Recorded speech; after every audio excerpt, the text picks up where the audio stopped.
dapat ang vice alkalde ninyo ay marunong makinig sa inyo. SK, Action Youth Manila, kumain na kayo ng marami. Magpahinga na kayo habang kaya pa. Dahil sa pamumuno ni Yorme at ni Chia Atienza, wala na po tayong recess. At hindi na po tayo magpapahinga ng 1 minuto dahil marami tayong gagawin para makatulong sa mga kabataan.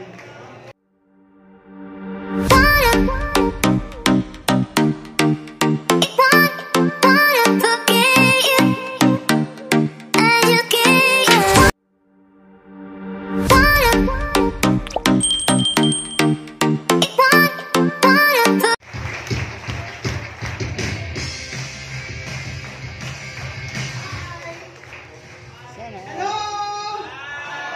Nandito ang District 1.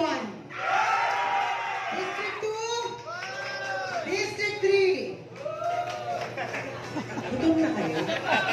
District 3. District 4. District 5. Parang tahimik yun para sa 5 ha. District 5. District 6. Gutom na nga kayo. Ako po si Chia Atienza, ang bunsong anak ng dating buting Mayor Lito Atienza. Ako rin ang direktora ng Kababaihan ng Maynila, isang organisasyon na binuo ng aking mga magulang 40 years ago. Pero, ngayon, ako ay katamba ng ating mahal na si Yorme Isko Moreno Dumagoso. Alam niyo, kagaya ng aking kapatid na si Kuya Kim, ako rin po ay nasa television. Siguro narinig nyo na yung joke ko tungkol sa kamukha ko, Kuya Kim ko, no? Tama ba? Sa District 5, parang ayaw nyo na marinig yun. Pero sa ibang distrito, kagaya ng aking kapatid na si Kuya Kim, ako rin ay nasa television bilang isang broadcast journalist. 7 years po umiikot ako dito sa ating bansa para kunin ang kwento ng ating mga kapatid na napag-iwanan sa laylayan ng lipunan. Nakita ko, mga kabataan, na kahit ano pala ang iyak ng ating mga kababayan, pati ng mga kabataan. Kung ang gobyerno hindi marunong makinig sa tao, ika nga ni Yorme, mga pa rin tayong lahat. Kaya nung ako'y tinanong ni Yorme na maging kanyang katambal, binigay ko po kaagad ng aking matamis. No. Pamilyado na ako, no? May 3 na akong anak, mukha lang akong bata. Pwede rin naman ang magmukhang kabataan nyo. Pero alam nyo, alam ko na ang mga kabataan ngayon, ang sinisigaw ng kanilang puso ay marinig sila at maintindihan. At mabigyan ng karapat-dapat na respeto. Dahil alam nyo, sa 3 anak ko na halos kaedad na ninyo, opo, teenagers na po ang aking mga anak. Mukha lang akong matanda, pero matanda na po ang aking mga anak, kagaya ninyo. Pero alam ko ang kagustuhan nyo na mabigyan kayo ng boses. Dahil alam nyo, nung panahon ng aking ama, na naging aktibo ako sa SK Federation, nakita ko ibang-iba talaga ngayon kesa dati. Ngayon, ang mga kabataan mulat.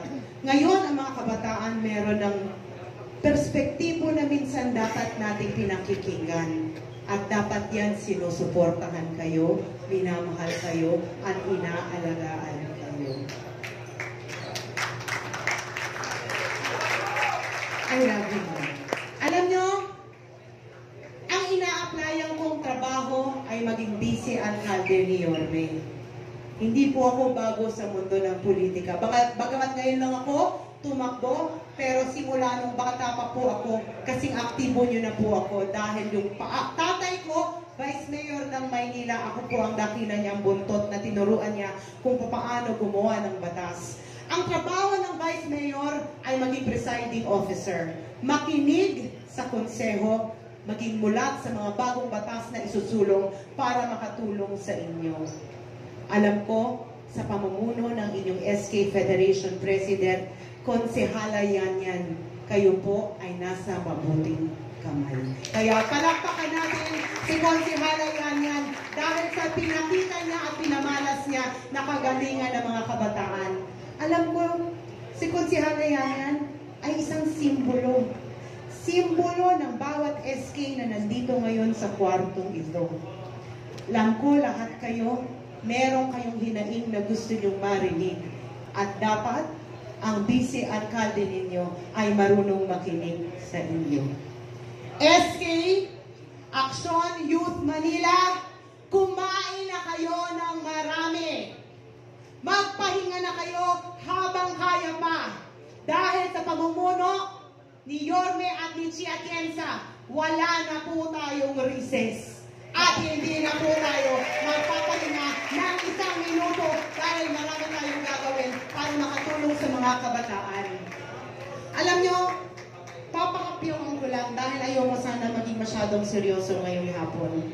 Sa paglibot ko sa Maynila, merong isang silent disease na tingin ko dapat binibigyan din natin ng pansin. At yan ay ang mental health issues. Paglibot ko sa bawat distrito ninyo, yung iba ayaw aminin, ayaw sabihin na merong ganitong problema. Ngunit ang tingin ko dyan, pag makakuha kayo ng gobyerno na marunong makinig sa inyo, then hindi na mangyayari ang iba na magpapakamatay na lang dahil wala silang makausap. Ako po ay isang ina, maaari niyo maging ate, makakaasa kayo, makakalapit kayo sa akin dahil ang puso ko ay bukas para marinig ko ano mga pangangailangan niyo.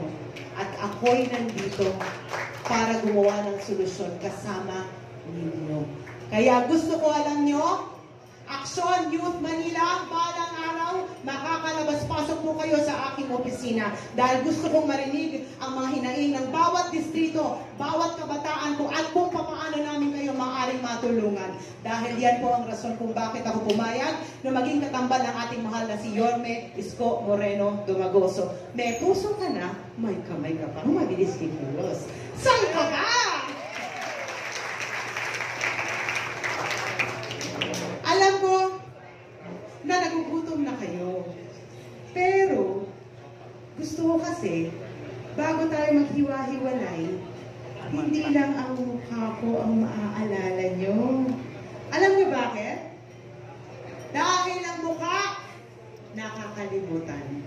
Pero ang puso, hindi po yan kahit kailan nagbabago. Pwede ko ba kayong kantahan? Promise, gagalingan ko. Para sa inyo po ito. O habang inaayos pa nila, gusto ko rin alam na mga LGBTQ+ dito, isa rin kayo sa aking tinatayuan. Dahil importante, na ika nga ni Yorme, lahat tayo pantay-pantay sa kanila. I love you so much. At masaya akong makasama kayo sa Boracay noon, kung naaalala niyo. Magkasama. Kaya ako kayo kinantahan ngayon at inikutan para alam ninyo na ako po ang inyong ate. At lagi niyong malalapitan at gusto ko palagi masaya lang tayo pag magkakasama habang nagbibigay solusyon sa bawat distrito, bawat sulok dito sa Maynila. Chia Atienza po, mahal na mahal ko po kayo. At tumatayo ako dito para suportahan ang ating mahal na Isko Moreno Dumagoso. Proud ako sa inyo lahat. Tatandaan niyo yan. Nandito lang ako. Mahal